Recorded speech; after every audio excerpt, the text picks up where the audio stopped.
నమస్తే. నేను ఇప్పుడు నిలబడ్డ ప్రాంతం ఎర్రమంజిల్ కాలనీ కిందికి వస్తుంది. మనం ఇక్కడ ఈనాడు ఆఫీస్ నుంచి తాజ్ డెక్కన్కి వెళ్ళే దారి అన్నమాట. ఇది మనందరికీ తెలుసు. నాకు ఎదురుగా మెర్సిడెస్ బెంజ్ షోరూమ్ ఉంటుంది, ఇంకా అక్కడ తాజ్ డెక్కన్ హోటల్ ఉంటుంది. సో ఇట్లా ఇవన్నీ ఉన్న రోడ్ ఇది అందరికీ తెలిసి చాలామంది ఇక్కడ నుంచి ప్రయాణం చేస్తూ ఉంటారు. ఈనాడు ఆఫీస్ నుంచి తాజ్ డెక్కన్కి వెళ్ళే దారి. ఇక్కడ మీకు వెళ్ళే దారిలో రైట్ సైడ్లో, అంటే మనం ఈనాడు నుంచి తాజ్ డెక్కన్కి వెళ్ళే దారిలో రైట్ సైడ్లో ఫ్రెష్ మండి అని ఒక ఫ్రూట్స్ అండ్ వెజిటబుల్ షాప్ ఒకటి మనకు కనిపిస్తుంది రైట్ సైడ్లో. ఇది మనం గూగుల్లో కొట్టిన ఫ్రెష్ మండి అని కొడితే ఆ షాప్కి సంబంధించిన ఫోటోలు ఇవన్నీ కూడా మనకు కనబడతాయి.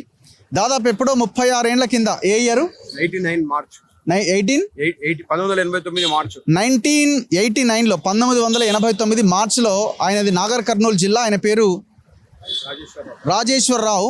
సో ఆయన నాగర్ కర్నూలు జిల్లా అయితే ఇక్కడికి బతకడానికి వచ్చారు 1989లో. అంటే అసలు ఇక్కడ ఏమీ లేదు, సింగిల్ రోడ్డు ఉండే.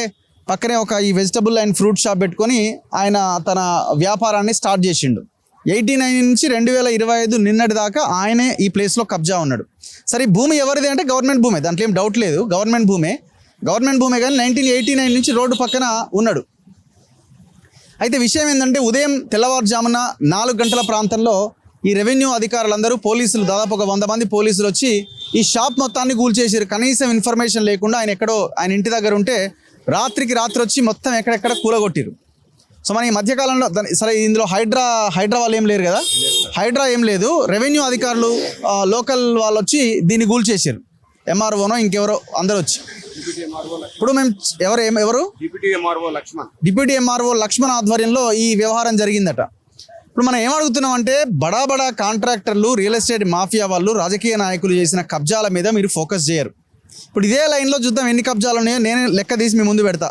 చర్య తీసుకునే దమ్ముందా?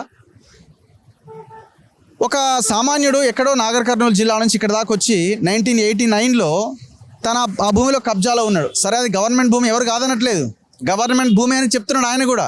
కానీ 89 నుంచి కబ్జాలో ఉన్నాడు. అయితే ఇంకా విచిత్రం ఏంటంటే, దీనికి అన్నీ ఉన్నాయి, కరెంటు బిల్లు ఉంది, ఫోన్ ఉంది, మొత్తం ఇంటి నెంబర్ ఉంది, అన్నీ ఇచ్చేసినారు.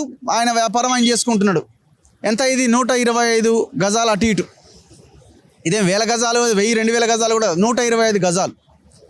ఇప్పుడు మనకి బ్యాక్ సైడ్ అది నిమ్స్ హాస్పిటల్కి సంబంధించింది. ఇది యాక్చువల్గా R&Bకే ఉండే ఈ ప్లేస్ అంతా కూడా. ఈయన కబ్జాలో ఉన్న భూమి కూడా R&B వాళ్ళు నిమ్స్ ఆసుపత్రికి దీన్ని కన్వర్ట్ వాళ్ళకి ఇచ్చేశారట. సరే, ఇది హాస్పిటల్ కోసమా, లేకపోతే ఇంకే దానికోసమా, లేకపోతే వేరే ఎవరైనా లీడర్ దీని మీద కన్నుబడ్డదా పక్కన పెడితే, ఆయన కబ్జా భూమిలో ఉన్నాడు. 89 నుంచి కబ్జాలో ఉన్నాడు. ఆయన ఇదే ఇట్లాగే ఆయన మీద అటాక్ చేయడానికి ప్రారంభించినప్పుడు కోర్టుకు వెళ్తే కోర్టు చాలా క్లియర్గా స్టేటస్ కోని పాటించమని ఆర్డర్ ఇచ్చింది. అది ఇంకా కోర్టులో పెండింగ్లోనే ఉంది. పెండింగ్లో ఉండగా ఇక్కడ వచ్చి కూల్చిరు. అంటే కోర్టుని కూడా ధిక్కరించిరు ఒకటి. రెండోది ఏంటంటే, ఇక్కడ అన్నింటికంటే మనం మాట్లాడుకోవాల్సింది, కేసీఆర్ ఆ మధ్య 58 and 59 జీవో అని 2 జీవోలు తీసుకొచ్చిండు. అంటే ఎవరైనా భూమిలో కబ్జా ఉంటే, ప్రభుత్వ భూమి కానీ ఇంకేదైనా భూమిలో కబ్జా ఉంటే దాన్ని రెగ్యులరైజ్ చేస్తామే, మీరు కొన్ని డబ్బులు కట్టాలి, పెనాల్టీ కడితే మేము రెగ్యులరైజ్ చేస్తామన్నారు. ఈయన ఇమీడియట్గా ఏం చేసినట్టే, జీవో నెంబర్ 59 కింద, ఇది కమర్షియల్ కాబట్టి జీవో 59 వర్తిస్తుంది. 58 ఫ్రీ అనమాట. 120 స్క్వేర్ యార్డ్స్ లోపు ఉంటే 58 కింద ఫ్రీగా రెగ్యులరైజ్ చేస్తుంది గవర్నమెంట్. ఈ 59 జీవో కింద ఈయన అప్లై చేసుకున్నాడు. అప్లై చేసుకుంటే దాదాపు ఆ రోజున 32,50,000 రూపాయలు గవర్నమెంట్ ఆఫ్ తెలంగాణకి కట్టిండు. ఇగో తహసీల్దార్, ఖైరతాబాద్ మండల్, హైదరాబాద్, 14/1/2015 రోజున 32,50,000 రూపీస్. ఇది డీడీ. ఇది డీడీ. అదే రెవెన్యూ డిపార్ట్మెంట్కి, అదే ఎంఆర్ఓ ఆఫీస్కి ఈ డబ్బులు ఆయన డీడీ ద్వారా పే చేసిండు. అంటే ఏంది? గవర్నమెంట్ జీవో ఇచ్చింది, ఆ జీవో ఆధారంగా ఆయన డబ్బులు కట్టిండు. సో ఇమీడియట్గా అనేది రెగ్యులరైజ్ చేయాలి. ఒకవేళ అనేది రెగ్యులరైజ్ కాకపోతే రిజెక్ట్ చేయాలి. 2015లో కడితే ఇవాళ 2025లో ఉన్నాం. 2025 అంటే 10 సంవత్సరాలు. 10 సంవత్సరాలుగా ఈయన 32,50,000 రూపాయలు గవర్నమెంట్ దగ్గరనే ఉన్నాయి. సడన్గా వచ్చి దీన్ని కూల్చేసారు. ఇప్పుడు ఎవరిని తప్పుపట్టాలా? ఆయన కబ్జాలో ఉన్నాడు 89లో. ఇక్కడ ఏమీ లేదు, కంప చెట్లు తప్ప అసలు ఒక బిల్డింగ్ కూడా లేదు. ఆయన ఆనాడు వచ్చిండు, ఈనాటి వరకు ఆయనే కబ్జాలో ఉన్నాడు. మీకు డబ్బులు కట్టిండు 32,50,000. కోర్టు స్టే ఉన్నది. ఇప్పుడు ఆయన రాత్రికి రాత్రి వచ్చి ఇది కూలగొట్టారు. మరి ఆయన 32,50,000 రూపాయలు గవర్నమెంట్ ఆనాడు ఎందుకు తీసుకున్నది? ఫస్ట్ మీరు ఇది గవర్నమెంట్ భూమి కాబట్టి కూలగొట్టినామంటారు కదా, ఎవడెవడైతే ఈ అధికారులు డబ్బులు తీసుకున్నారో వాళ్ళందరి మీద క్రిమినల్ కేసులు పెట్టండి. క్రిమినల్ కేసులు పెట్టండి.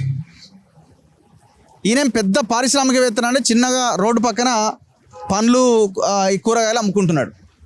చూడండి, ఏమాత్రం ఇది లేకుండా, కనీసం కనికరం కూడా లేకుండా, అరే రేపు పొద్దున ఏమైపోతాడు అని ఇది కూడా లేకుండా మొత్తం ఎక్కడెక్కడ కూలగొట్టి పడేసినారు. ఏం మిగలేదు ఇంకా. ఇక్కడ ఈ లోపల ఉన్నాయా ఫ్రూట్స్ అంతా అట్లే కూలగొట్టిరా? ఇట్లా వెళ్దామా? సో ఇక్కడ ఈ ఫ్రూట్ బాక్సెస్ ముందుకు పద, నువ్వు పద నేను వెనకాల వస్తా.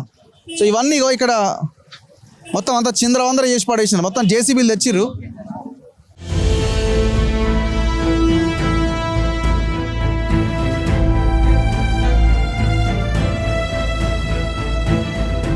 ఇప్పుడు ఇది నిమ్స్ హాస్పిటల్, ఇది నిమ్సా? ఏందది? మదర్ చైల్డ్ నిమ్స్దే కదా, సెంట్రల్ గవర్నమెంట్ అన్నారా? ఓకే.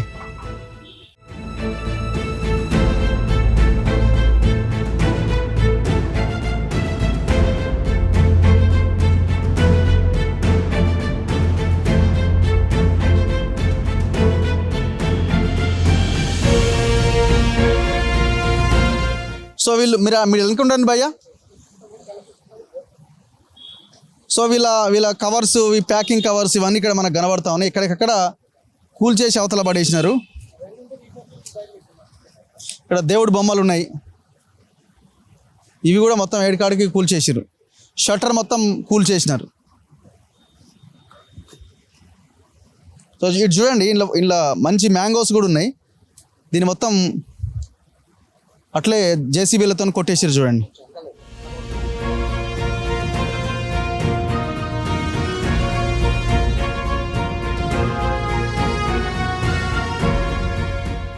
సో వీళ్ళు ఇప్పటికే కొన్ని మ్యాంగోస్ ఉంటే అవన్నిటిని సైడ్ చేసినారు.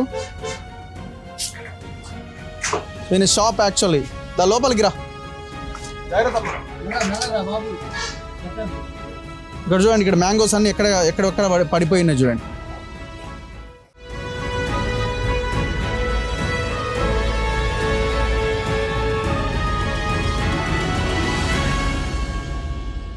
కౌంటర్లో డబ్బులు ఏమైనా ఉండేనా? డబ్బులు బయట పడేసారు.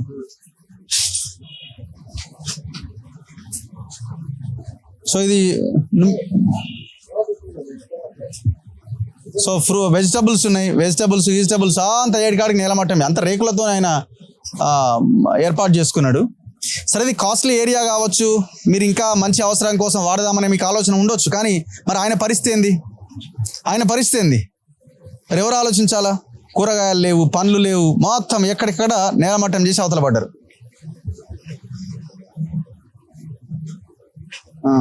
ఇక్కడ చూడండి, పొట్లకాయలు, గుమ్మడికాయలు. దారుణం కదా ఇది. ఏం జరిగిందండి? మీరు ఎన్ని గంటలకు తెలుసుకున్నారు? 6:30 తెలిసి సార్. పేరు? రాజేశ్వరరావు. ఎవరండి మీది? ముస్టిపల్లి, పెద్దకొత్తపల్లి మండలం, కొల్లాపూర్, నాగర్ కర్నూలు డిస్ట్రిక్ట్. ఓకే, కొల్లాపూర్ మీది, నాగర్ కర్నూలు జిల్లా. ఎన్ని గంటలకు వచ్చారు వీళ్ళు? 4 o'clock వచ్చి కొట్టారు. 4 to 5:30 మధ్యన కొట్టేసి. మీకు తెలియదా వస్తున్నారని? తెలియదు, మాకు నోటీస్ కూడా ఇవ్వలేదు సార్. హైకోర్టులో కేసు ఉన్నప్పుడు వాళ్ళు నోటీస్ ఇచ్చి వాళ్ళకు మనం ఎక్స్ప్లెనేషన్ ఇస్తే వాళ్ళకు నచ్చకపోతే మనకు టైం ఇవ్వాలి కదా సార్. టైం ఇచ్చి వారం రోజులు ఇచ్చి మీరు ఖాళీ చేయండి లేకపోతే కొట్టేస్తామని చెప్పాలి కదా. ఏదీ లేదు. నేను వాళ్ళు ఏమైనా ఇటువంటి పని చేస్తారని చెప్పేసి డోర్ మీద స్టేటస్ కో ఆర్డర్ కూడా నేను పేస్ట్ చేసి పెట్టినా సార్. ఎప్పుడు ఇచ్చింది కోర్టు స్టేటస్ కో? నాకు డేట్ గుర్తులేదు. 23-24 వచ్చింది సార్. అప్పుడు ఏమన్నా వాళ్ళు నోటీస్ ఇచ్చారా? మీరు ఏం రాలే ఇంతవరకు. మనకి కోర్టుకి ఎందుకు వెళ్ళాల్సి వచ్చింది? వీళ్ళు గడబడి చేసి కాల్ చేయి అంటే నేను ఆల్రెడీ గవర్నమెంట్ 59 జీవో కింద డబ్బులు కట్టినా, నాది రెగ్యులరైజ్ అవుతుంది, నేను తిరుగుతున్న కలెక్టరేట్ ఆఫీస్కు అది అని చెప్తే వాళ్ళు సరే నీ వ్యవహారం చేసుకోమన్నారు. తర్వాత వాళ్ళు దానిమని చుట్టుముట్టు బారికేడ్ కట్టుకుంటూ వచ్చినప్పుడు వాళ్ళు మొత్తం మూసేస్తుంటే నేను ఆబ్జెక్షన్ చేసినాక పోలీస్ స్టేషన్కి వెళ్ళినా. ఈ లోపల దానికంటే ముందే నాకు డౌట్ వచ్చింది, ఏదో జరుగుతుంది, ఇది వీళ్ళు నన్ను మళ్ళీ వెకేట్ చేస్తారని. నేను అడ్వకేట్, తెలిసిన అడ్వకేట్ మన కస్టమరే అడిగితే, దీన్ని మనకు ఉన్నాయి గ్రౌండ్స్ ఉన్నాయి, మనం వేద్దాం కేసు అంటే సరే అని ఆయనకి ఇచ్చేసిన అన్ని. ఆయన ఆల్రెడీ ఆర్డర్ తీసుకొచ్చిండు. అయినా నేను వీళ్ళతో కోఆపరేట్ చేద్దామని చెప్పేసి నేను సరే వీళ్ళ బిల్డింగ్ కంప్లీట్ అయిపోయే వరకైనా ఉండొచ్చు కదా అనే ఉద్దేశంతోనే నేను మంచిగానే ఉన్నా. వీళ్ళు బారికేడ్ కడుతుంటే నాకు ఒక బాధ అనిపించి స్టేటస్ ఆర్డర్ నేను ముందర పెట్టిన. 32,50,000 ఏ ఇయర్ లో? 2015 10 years ముందు కట్టినా సార్. 10 years ముందు. మొన్న అంత ముందు వచ్చిందా 59 జీవో? సెకండ్ టైం మళ్ళీ తీసుకొచ్చిందా? ఫస్ట్ టైమే కట్టినా నేను. ఫస్ట్ టైమే వచ్చింది. కేసీఆర్ గారు ఫస్ట్ గవర్నమెంట్ లోనే. చెప్పలేదా మీకు? ఎప్పుడు తెలిసింది? పొద్దున్న 6:30కి ఇక్కడ ఉన్న పిల్లలంతా వచ్చి, సార్ మన ఇల్లు కొడుతున్నది, అది షాప్ కూడా కొడుతున్నా ఇంటికి వచ్చి చెప్తే అప్పుడు తెలిసింది. మరి వచ్చి వాళ్ళకి చెప్పలేదా నేను డబ్బులు కట్టిన?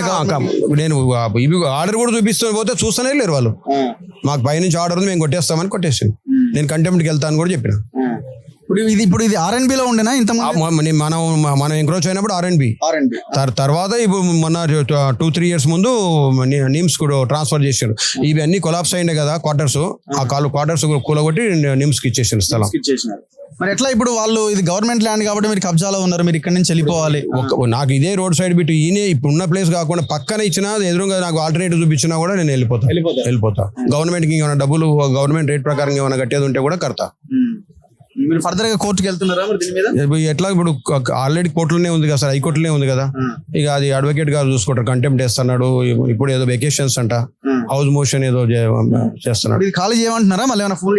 ఏమీ లేదు, దొంగ దెబ్బ కొట్టేసారు. టెర్రరిస్ట్ల కంటే, పాకిస్తాన్ టెర్రరిస్ట్ల కంటే అధ్వానంగా చూసింది సార్. ఇప్పుడు రక్షించడంలో భక్షిస్తే ఎట్లా sir?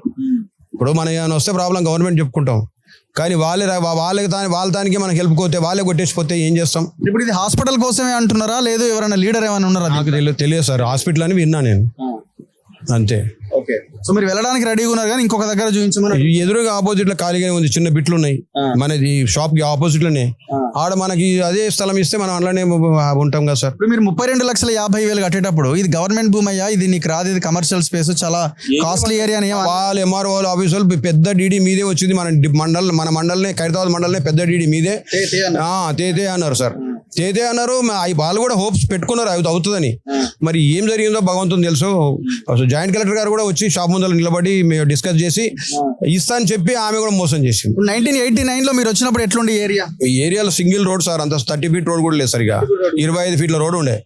Taj డెక్కన్లు NT Ramarao CM ఉన్నప్పటి నుంచి నేను ఈ రోడ్ మీద ఎంతో మంది సీఎంలు పోయినారు, అందరినీ చూసినా కానీ నాకు ఇంత ఇబ్బంది కాలే. ఏం డిమాండ్ చేస్తున్నారు మీరు? ప్లేస్ ఇస్తే సార్ నేను, లేకపోతే ఇప్పుడు ఈ ఇన్ఫ్రాస్ట్రక్చర్ కులగొట్టి ఇన్ఫ్రాస్ట్రక్చర్ దాదాపుగా నేను పాత రోజుల్లోనే నాకు 5 లక్షలు అయింది సార్ వేసుకున్నాను. మొదలు దీన్ని తార్ షీట్లు ఉండే, తార్ షీట్ల నుంచి కస్టమర్లకు వాన పడుతుంది, వాళ్ళకు తలలు తగులుతున్నాయి అని కంప్లైంట్ ఇస్తుంటే నేను అప్పుడు దీన్ని ఈ సెమీ పర్మనెంట్కి వెళ్ళిపోయినా. అప్పుడైనా 2000 ప్రాంతాన్ని నాకు 5 లక్షలు అయింది ఖర్చు ఈ షెడ్ వేసుకోవడానికి. సో సిచ్యువేషన్ ఇది. ఇప్పుడు ఆయనే అంటున్నాడు ఇది ప్రభుత్వ భూమి కావచ్చు, నేను కబ్జాలోనే ఉండొచ్చు, కానీ ఇప్పుడు లేడు కదా. కొత్తగా 2 ఏళ్ల కిందనో 3 ఏళ్ల కిందనో లేడు కదా. 36 ఏళ్ల కింద 1989 లో ఆయన వచ్చి ఈ భూమిలో ఏం లేదు, ఇక్కడ కంప చెట్లు, ఈ చెట్లు తప్ప ఏం లేవు. తను కొంత చదువును చేసుకున్నాడు, ఒక షాప్ పెట్టుకున్నాడు. పోనీ ఏమైనా 1000 గజాలు ఉందా అంటే లేదు, ఒక 100-120 గజాలు ఉన్నది. ఒకవేళ నేను ఇక్కడి నుంచి తప్పించాలని ఆలోచన మీకుంది, అక్కడ హాస్పిటల్ ఉంది, హాస్పిటల్ వాళ్ళకి ఇచ్చాము, హాస్పిటల్కి రోడ్డు కావాలి అనుకుంటే ఇవ్వచ్చు, కానీ ఆయన ఇంకొక దగ్గర అకామిడేట్ చేయొచ్చు, ఇంకో రకంగా చేయొచ్చు. పోనీ ఆయన ఏమన్నా కబ్జా చేసిండు, అసలు గవర్నమెంట్కి ఏమి కట్టలేదా అంటే రెగ్యులరైజేషన్ ఫీజు కింద 2015లో 10 ఏళ్ల కింద 32,50,000 కట్టిండు. అంత పెద్ద అమౌంట్ కట్టినాడు ఆయన. ఆనాడు ఆ 32,50,000 రూపాయలు ఇంకొక ప్లేస్కి పెట్టుకున్నా ఇవాళ కోట్ల రూపాయల ప్రాపర్టీ ఆయన చేతిలో ఉండేది. మరి ఎట్లా?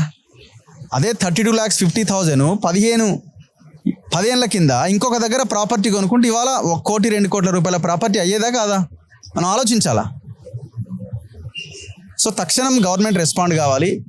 మీ ప్రతాపం ఇట్లాంటి సామాన్యుల మీద కాదు, రియల్ ఎస్టేట్ మాఫియా మీద మీ ప్రతాపం ఉండాలి, మీ లీడర్లు కబ్జాలు చేసిన వాటి మీద మీ ప్రతాపం ఉండాలి. మేము 100 వీడియోలు చేసి మీ ముందు పెట్టినాం, ఒక్క దాని మీద యాక్షన్ ఉందా? స్టడీ చప్పుడు కాకుండా దీని మీద పడ్డరే. midnight 4 గంటలకు కూల్చే అధికారం ఉందా? సో గవర్నమెంట్ రెస్పాండ్ కావాలి. తక్షణమే రెస్పాండ్ కావాలి. ఇప్పుడు ఇది ఖైరతాబాద్ నియోజకవర్గమా? ఖైరతాబాద్ నియోజకవర్గం అంటే ఎమ్మెల్యే ఎవరు? దానం నాగేందర్ బేగంపేటలో అడ్డంగా భూములు కబ్జా చేసి ప్రజావానికి వచ్చి కంప్లైంట్ చేసి ఇంతవరకు ఆయన మీద యాక్షన్ లేదు. 10 సార్లు తిరిగిరు వాళ్ళ పాపం. తలసాని శ్రీనివాస్ యాదవ్, పద్మారావు ఈ బ్యాచ్ అంతా కలిసి 2300 ఎస్టేట్ ప్రాపర్టీస్ని ఆక్యుపై చేసినారు. నిజాం ఆనాడు హైదరాబాద్ తెలంగాణ బతకడం కోసం కొన్ని ప్రాపర్టీస్ లీజ్కి ఇచ్చింది 90 ఏళ్ళు 100 ఏళ్ళు. ఆ లీజ్ అయిపోయిన తర్వాత ఆ బిల్డింగ్లు పాతగైతే ఆ బిల్డింగ్లను కూలగొట్టి కట్టి అమ్మేస్తున్నారు దాన్ని ఎక్కడికక్కడ. సిటీ ప్యాలెస్ హోటల్ దగ్గర నుంచి ఆ ప్రాంతం అంతా చూద్దాం మనం. 2300 ప్రాపర్టీస్ ఉన్నాయి అట్లా. ఇదే నామిస్త్రీ పేరుతో తలసాని శ్రీనివాస్ యాదవ్ చేసిన కబ్జాల మీద యాక్షన్ తీసుకునే దమ్ము జిహెచ్ఎంసీకి ఉందా? చేత కాదు మీకు. దొంగలు మీరంతా, దోపిడీదారులు మీరంతా. ఇట్లాంటి దోపిడీదారులకే మీరు రక్షణ కల్పిస్తారు. పదే నామిస్త్రీ పేరుతో తలసాని ఆస్తుల మీదకి వెళ్ళే దమ్ము ధైర్యం చేయండి మీరు. ఇట్లాంటి పేద ప్రజల మీద మీరు వాడతారు.